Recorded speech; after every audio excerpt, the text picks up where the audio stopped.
Okay everyone, I'm going to get ready to measure out my oils.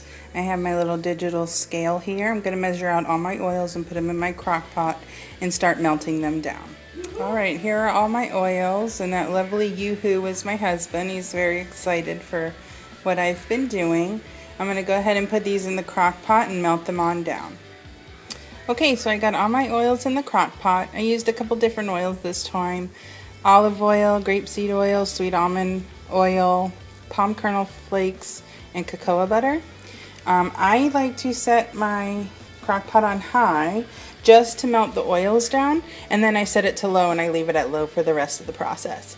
I'm going to go ahead and get my lye ready, and of course always use lye safety precaution, goggles, well ventilated area, and gloves, and just make sure that your surfaces are protected. Alright, we're going to go ahead and do the lye and then we'll be back. Okay, my oils are all melted down now. I brought my crock pot down to low, and here is my lye solution.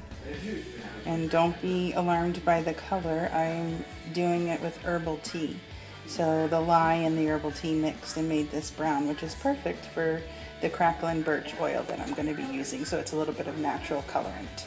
Alright, we're going to go ahead and mix the lye and get this up to a trace, and I'll show you that process when it's done. Okay, I wanted to show you guys. I went ahead and brought this up to trace. Now, again, it's on low. I'm going to let it cook for 15 minutes. When I come back in 15 minutes, it should be gelling up nicely. And trace is when you can make a line and make a mark in the soap and it stays on top. So I brought it to the trace in which I want. I like usually a medium trace, and then I let it sit.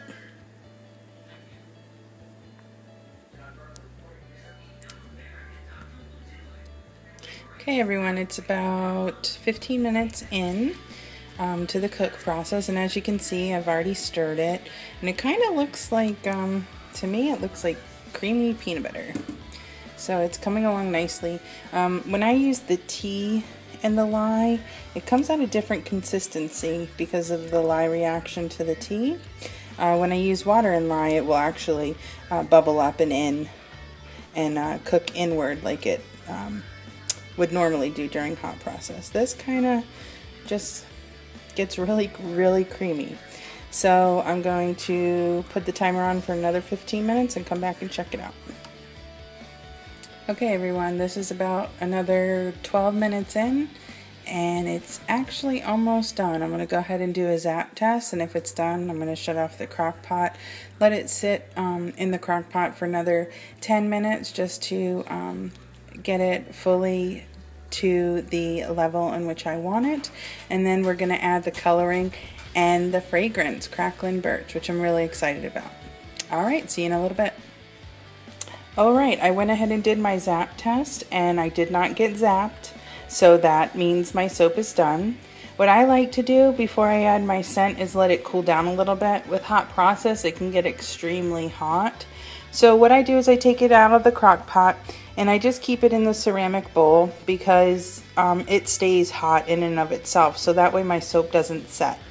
So I'll stir it a couple of times and get the temperature down to about 130, 140. That way it ensures my scent to not flash over, and it keeps the scent in my soap. So I'm going to go ahead and cool this down a little bit, and then we will add the scent and we'll add the color. Alright, my soap is where I want it. It's between 140 and 150. So I'm going to go ahead and add my fragrance. I'm probably going to be using about 3/4 of an ounce of Cracklin Birch. Now I bought this fragrance off of Etsy at a wonderful shop called Indigo Fragrance.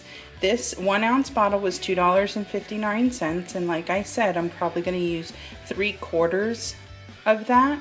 I used Midsummer Night type oil on my other batch of soap last night, and I used about 3/4, and the scent was wonderful. Sorry that the camera's moving all over the place.